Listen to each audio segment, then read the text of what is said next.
It was billed as a box office PMQs, a moment of political peril for a PM defending a cabinet minister under fire. But instead, the hall fell silent as a Labour leader opened with a question about the murder of Zara Alina.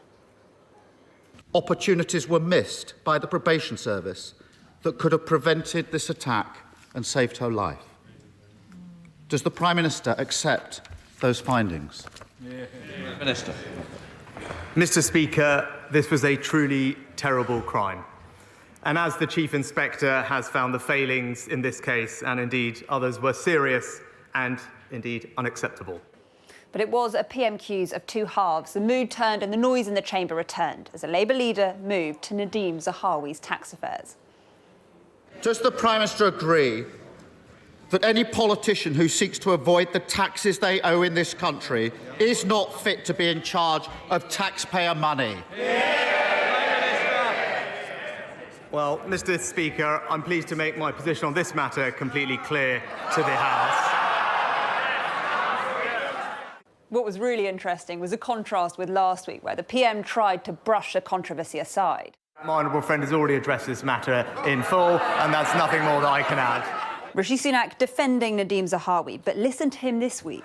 The issues in question occurred before I was Prime Minister. With regard to the appointment of the Minister without portfolio, the usual appointments process was followed.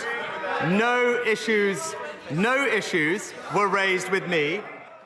No defence whatsoever for his cabinet colleague this week. Instead, Rishi Sunak effectively said he's not to blame for whatever happens next. What Keir Starmer wants to do is make this not just about Nadhim Zahawi, but Rishi Sunak himself. The Labour leader again pushed the attack that the PM is weak. His failure to sack him when the whole country can see what's going on shows how hopelessly weak he is.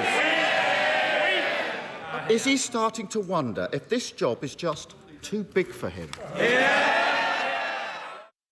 And Rishi Sunak also fell back onto old attack lines with yet another reference to Keir Starmer's predecessor. When I disagreed fundamentally with the previous Prime Minister, I resigned from the government. But for four long years, he sat next to the member for Islington North. And as the front benches became more animated...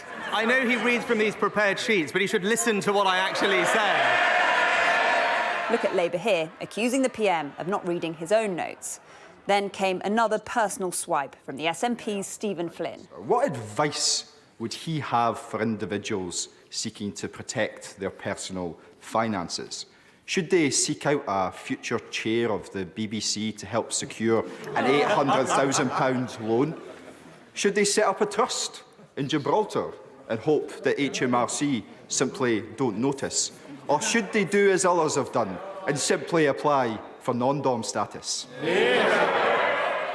There were familiar insults, but no real killer blow. On a day like today, the PM's team will be pleased that more damage wasn't inflicted and hope that some of the heat in the Zahawi row may have passed for now.